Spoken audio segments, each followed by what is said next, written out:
Hello दोस्तों, welcome on my YouTube channel. जैसा कि आप सभी को पता है कि इस चैनल पर आपको टीजीटी पीजीटी जो हायर मैथमेटिक्स के जितने एग्ज़ाम्स हैं, जो D triple S B, UP, RPSC Bihar, TGT PGT, JEE mains, NDA, KBS और जो भी अलग अलग टाइप के जहाँ जहाँ राजस्थान में जहाँ पर भी टीजीटी पीजीटी के हायर मैथमेटिक्स से रिगार्डिंग आपके पास जितने भी एग्जाम हैं उनके अंदर जो टॉपिक्स हैं, जो 10th 12th ग्रेजुएशन की जो टॉपिक्स हैं जो आपके एग्जाम में पूछे जाते हैं, उन सारे टॉपिक्स पर एक एक करके हर एक टॉपिक्स के बारे में आपकी इस चैनल पर क्लासेस चल रही हैं, जिसके अंतर्गत मैंने आपको स्टैटिस्टिक्स करा दी है, जिसको मैं 3 वीडियो में कंप्लीट किया हूँ। पहली वीडियो में मैं आपको इंट्रोडक्शन दिया हूँ और बाकी 2 वीडियो में जो अलग अलग स्टेट्स में आपके क्वेश्चन पूछे जा सकते हैं, जा गए हैं, उनसे क्वेश्चंस मैं आपको कराया हूँ। और अब उसी सीरीज में मैं आपको प्रोबेबिलिटी के इंट्रोडक्शन की वीडियो फर्स्ट पार्ट में अपनी करा चुका हूँ, जिसके अंदर मैंने प्रोबेबिलिटी के सारे इंट्रोडक्शन को बताया है। क्या प्रोबेबिलिटी होती है, कैसे आप प्रोबेबिलिटी में फॉर्मूले अप्लाई करते हैं और किस टाइप से आप प्रोबेबिलिटी को जो इंपॉर्टेंट रिजल्ट है जिनको आपको लर्न रखकर आप डायरेक्ट भी अपने आंसर को फॉर्म कर सकते हैं, वो सब बताया है।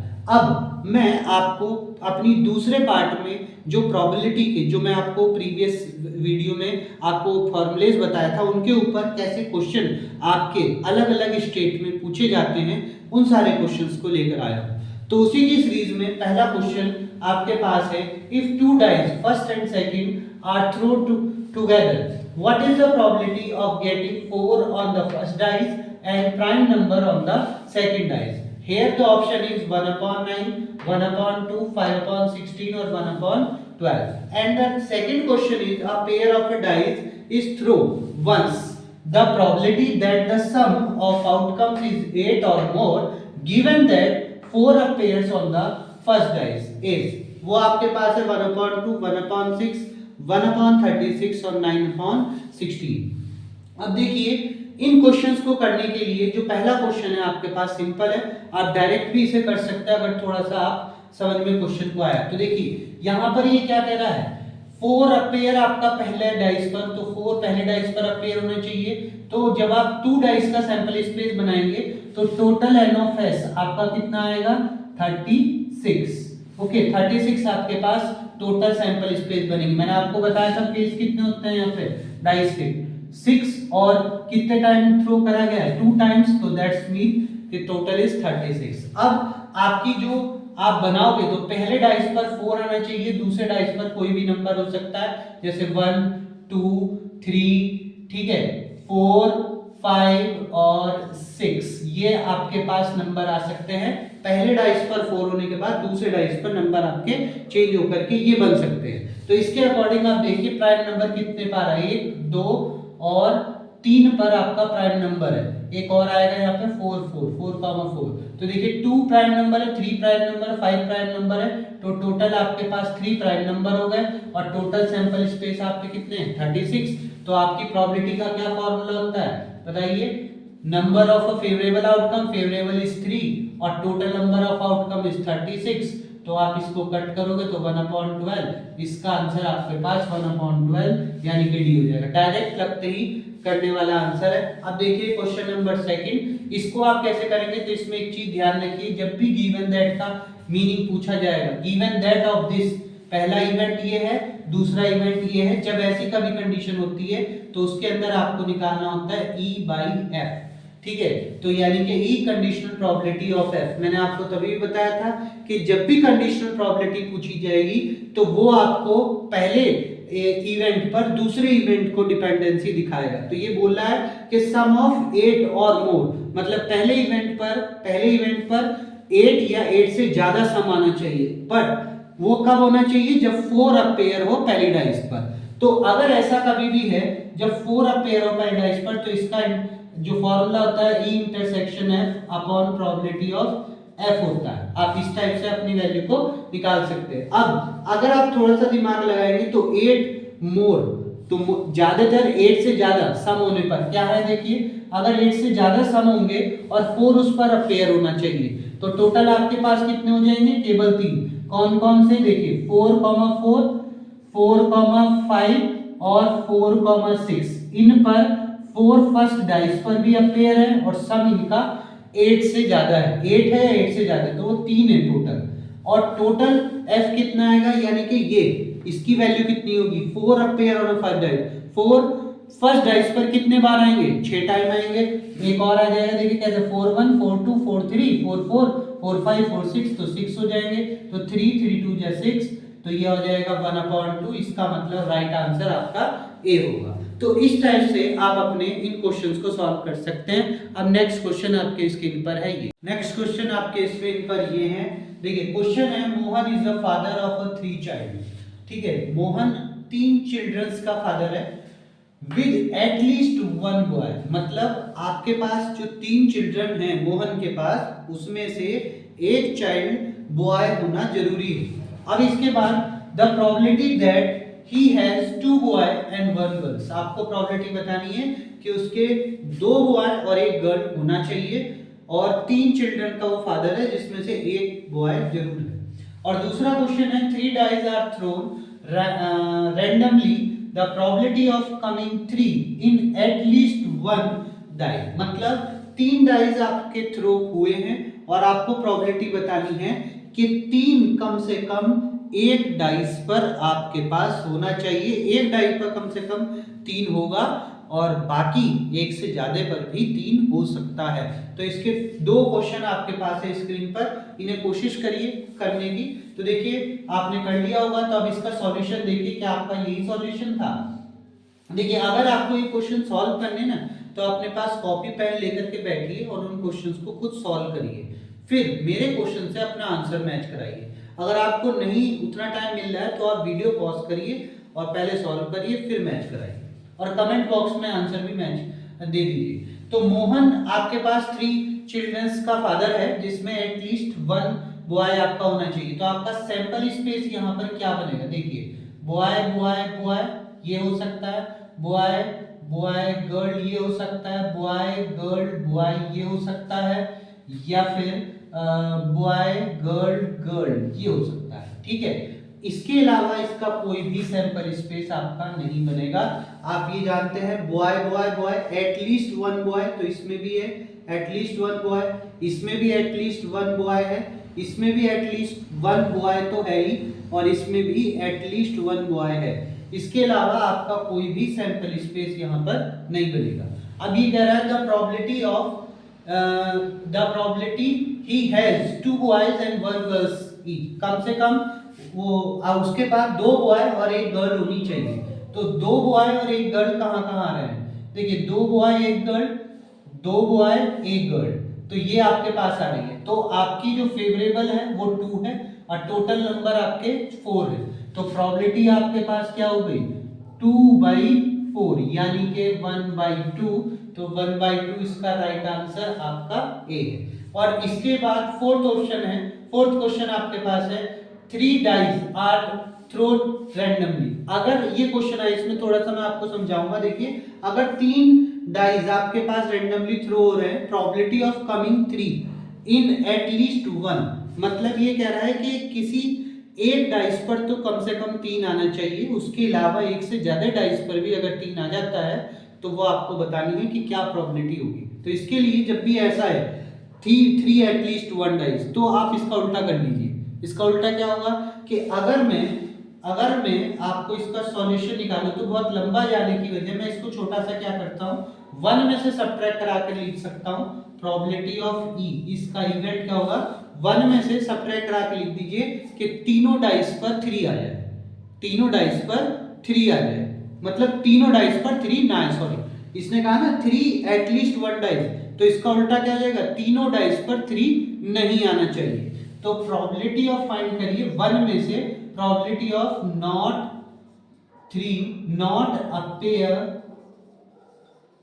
3 ऑन ऑल 3 डाइस, मतलब किसी भी डाई पर 3 नहीं आना चाहिए, उसकी प्रोबेबिलिटी आप सब्ट्रैक्ट करा दीजिए, 1 में से आपका आंसर आ जाएगा। तो इसको कैसे करेंगे, देखिए 1 माइनस 3 नहीं आना चाहिए, किसी भी डाइस पर 3 नहीं आना चाहिए, तो 3 के अलावा क्या आ सकता है, 1 आ सकता है, 2 आ सकता है, 3 आ सकता है, सॉरी 1 आ सकता है, 2 आ सकता है, 4 आ सकता है, 5 आ सकता है, 6 आ सकता है। तो यानी कि 5 नंबर आ सकते हैं टोटल 6 में से पहले डाइस पर। ऐसी दूसरे डाइस पर 5 ही नंबर आ सकते हैं टोटल 6 में से। ऐसी तीसरे डाइस पर 5 आ सकते हैं टोटल 6 में से। मतलब कैसे, 3 को छोड़ दीजिए बस, बाकी सारे नंबर तो आ सकते हैं। तो देखिए 5 नंबर हो गए ना, 1 2 4 5 6।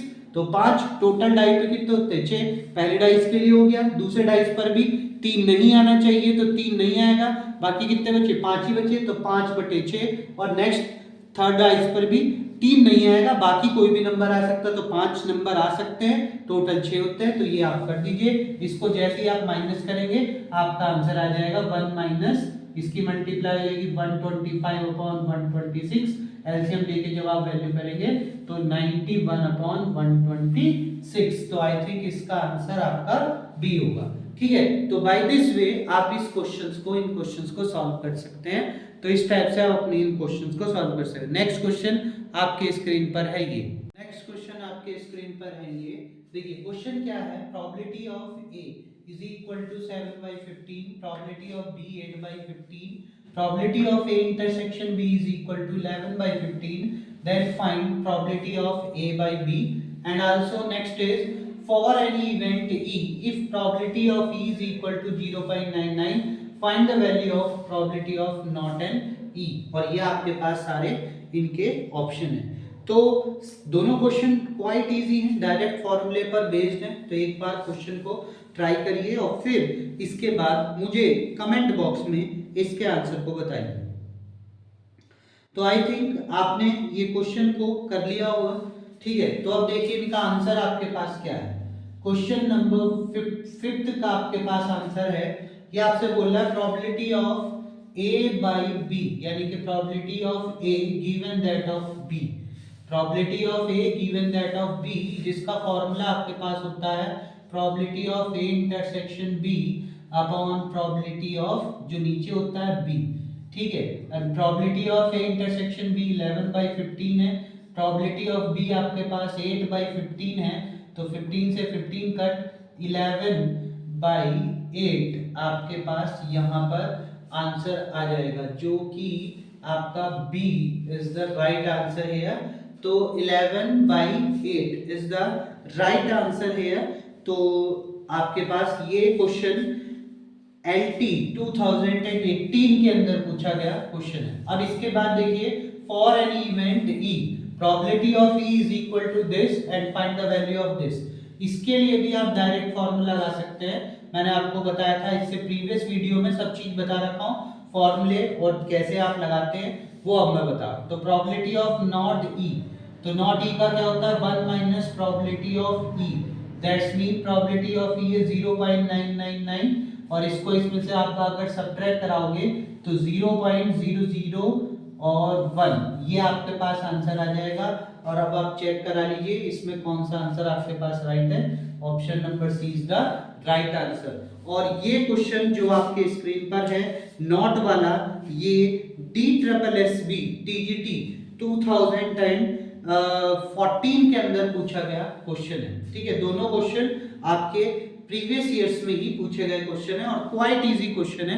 तो अब देखिए नेक्स्ट क्वेश्चन आपके स्क्रीन पर। नेक्स्ट क्वेश्चन आपके स्क्रीन पर है, if probability of A is equal to 8/11, probability of B 4/11 and probability of A intersection B is equal to 2/11, then you have to find probability of A union B। और आपके पास चार option ये हैं।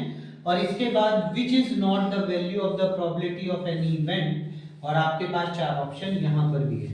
तो इन दोनों questions को जल्दी से, क्योंकि ये बहुत ही इजी क्वेश्चन है, और ये क्वेश्चन आपका LT के अंदर पूछा गया क्वेश्चन है, और ये आपका राजस्थान के अंदर राजस्थान TGT में पूछा गया क्वेश्चन है। तो दोनों क्वेश्चन क्वाइट इजी हैं, एकदम से देख करके आंसर बताए जा सकते हैं। तो देखिए आपने ये बता भी दिए होंगे, तो इसका आंसर मैच कराइए जल्दी कि आपका यही है। Probability of A union B आपसे पूछ रहा है, जिसका फॉर्मूला होता है probability of A plus probability of B minus probability of A intersection B। ठीक है, और इसके अंदर आप अपनी वैल्यू को रख सकते हैं। तो प्रोबेबिलिटी ऑफ A की वैल्यू आपके पास है 8/11, प्रोबेबिलिटी ऑफ बी की वैल्यू 4/11 और minus probability of this value 2/11, तो देखिए 8 to 12 तो 10/11, इसका मतलब सी इज द राइट आंसर। ये आप डायरेक्ट कैलकुलेशन भी कर सकते हैं, डायरेक्ट सोच सकते हैं 8 और 4 12, 12 minus 2 10, तो 10 is the right answer. Okay, तो इस टाइप से आप इसका आंसर निकाल सकते हैं। अब देखिए नेक्स्ट, विच इज नॉट, ये पूछ रहा है कौन सी कभी भी प्रोबेबिलिटी नहीं हो सकती।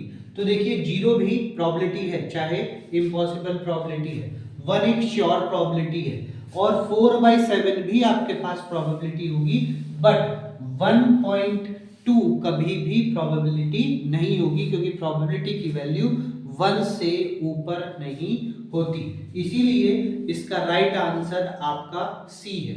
तो अब देखिए नेक्स्ट क्वेश्चन आपके screen, next 2 question on your screen is, if probability of A is equal to 2/5, probability of B is equal to P, and you have A union B is equal to 4/5, and you have also A and B are a mutually exclusive event, then you have to find probability value of P।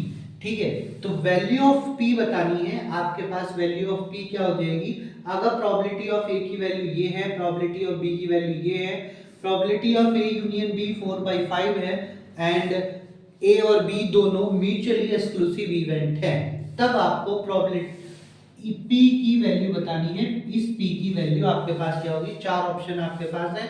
Next question आपके पास है, coin is tossed 3 time, the probability of getting head and tail alternatively, मतलब 3 coin आप toss करेंगे तो head और tell alternatively कब आएंगे, कितनी प्रोबेबिलिटी होगी, वो आपको बताना है। तो दोनों क्वेश्चन आपके स्क्रीन पर हैं। दोनों ही क्वेश्चन प्रीवियस ईयर्स में किसी न किसी एलटी या टीजीटी में पूछे गए क्वेश्चन हैं, तो जल्दी करके देखिए कि क्वेश्चंस के आंसर आपके पास क्या होंगे। ठीक है, चलिए आपने ये सारे क्वेश्चन को सॉल्व कर लिया होगा, और आई थिंक मैं ये विश्वास करता हूँ कि आपने इनके आंसर अपने आप करके कमेंट बॉक्स में जरूर मेंशन करे होंगे। और मैं आपसे एक रिक्वेस्ट और कर रहा हूँ कि मैं यहाँ पर इतनी मेहनत कर रहा हूँ, तो प्लीज़ मेरे लिए एक लाइक तो आपका बनता है। ठीक है, एक लाइक जरूर करिए, चैनल को सब्सक्राइब करिए, अपने सारे जो हमारे फ्रेंड्स हैं उन सब में ये शेयर करिए, और उनसे भी कहिए कि ये वीडियो देखें। अगर उन्हें कोई कंटेंट पसंद आ रहा है, अगर आपको ये कंटेंट पसंद आ रहा है तो वीडियो को लाइक जरूर करिए। ओके, तो आई थिंक आपने ये क्वेश्चन को सॉल्व कर लिया होगा। तो देखिए अब इनके आंसर आपके पास क्या होंगे। तो देखिए ये जो क्वेश्चन है 9th, इसका सॉल्यूशन आपके पास है। अगर आपको probability of A, probability of B भी दे रखा है, ए यूनियन बी भी दे रखा है, और आपसे बोला जा रहा है कि A and B are a mutually exclusive event. तो जब म्यूचुअली एक्सक्लूसिव इवेंट होता है तो इसका मतलब probability of A intersection B की वैल्यू आपके पास 0 होती है। तो अगर ये वैल्यू आपके पास है, अगर म्यूचुअली एक्सक्लूसिव होगा तो ये वैल्यू आपके पास होगी। अब आप डायरेक्ट फॉर्मूला लगा सकते हैं probability of A union B का। क्या होता है, probability of A plus probability of B minus probability of A intersection B. ठीक है, अब इसकी वैल्यू आपको दे रखी है 4/5, इसकी वैल्यू 2/5 है, इसकी वैल्यू p है, और इसकी वैल्यू आपके पास 0 है। तो अब इसे डायरेक्ट आप यहाँ पे लेके जाइए, और p की वैल्यू आपके पास डायरेक्ट 2/5 आ जाएगी, जिसका आंसर आपके पास I think is the right answer.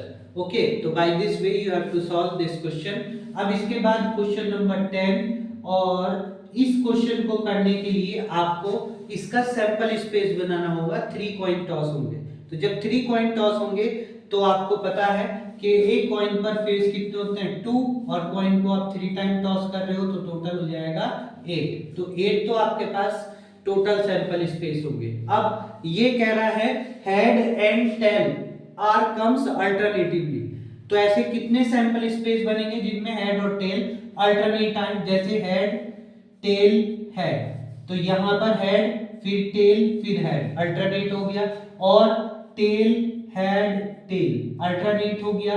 क्या इनके अलावा और कोई सिचुएशन बन सकती है जिसमें ये अल्टरनेट पूछे जाए, हेड टेल या टेल हेड? ऐसे कोई और सिचुएशन नहीं होगी, यानी कि 2 ही सिचुएशन आपके पास यहाँ पर है। तो जब आप इसकी प्रोबेबिलिटी निकालेंगे तो 2 सिचुएशन तो हमारी रिक्वायर्ड है, दो सिचुएशन तो हमारी फेवरेबल है और टोटल आउटकम हमारे पास 8 है, तो यानी कि 1/4, तो इसका आंसर आपके पास ए हो जाएगा 1/4। तो by this way you have to solve this question. Clear? तो by this way you have to solve the probability here. And अगर आपको ये वीडियो पसंद आई है तो again I have to say please subscribe my channel and share this link share this video with your friends, ताकि वो भी इस वीडियो को देख सकें। और आपके लाइक से, आपके सब्सक्राइब करने से मेरे को मोटिवेशन मिलता है और मैं अपने कंटेंट्स में और इंक्रीमेंट करूंगा और अच्छे से अच्छा करने की कोशिश करूंगा। अगर आप मुझे सजेशन भी दीजिए कि क्या कंटेंट में कमी है जो मैं आपको सुधार करके और बेटर आपको डिलीवर कर सकूं। ओके, और आपको किस टॉपिक्स में ज़्यादा डाउट्स हैं उसके बारे में बताइए, मैं आपके लिए उसी की वीडियो बना करके देने की कोशिश जरूर करूंगा। ओके, और अब जो नेक्स्ट वीडियो होगी, जो आपका नेक्स्ट पार्ट होगा प्रोबेबिलिटी का, मैं आपको प्रोबेबिलिटी और 3 वीडियो में कंप्लीट कराऊंगा, यानी कि टोटल प्रोबेबिलिटी के 5 वीडियो होंगे जिसके अंदर हर एक टाइप का क्वेश्चन होगा, एवरी टाइप का। अभी प्रोबेबिलिटी के अंदर मैं आपको परम्यूटेशन एंड कॉम्बिनेशन भी स्टार्ट करूंगा, तो नेक्स्ट वीडियो में आपका परम्यूटेशन कॉम्बिनेशंस का इंट्रोडक्शन और उसके रिगार्डिंग उसमें जो प्रोबेबिलिटी में परम्यूटेशन कॉम्बिनेशन बना करके क्वेश्चन पूछे जाते हैं वो आपके स्टार्ट होंगे। ठीक है, तो आज के लिए वीडियो में सिर्फ इतना ही, और हमारे चैनल से बने रहिए, चैनल को सब्सक्राइब जरूर करिए, अपने दोस्तों से शेयर करिए और subscribe my channel, like it अगर आपको पसंद आ रहे हैं, और अगर पसंद नहीं आ रहे हैं तो डिसलाइक भी जरूर करिए, और कमेंट बॉक्स में अपने व्यू को जरूर बताइए कि आपको वीडियो कैसी लग रही है और इसमें क्या सुधार और किया जा सकता है ताकि आप तक डिलीवर कंटेंट अच्छे हों। तो thank you for watching this video.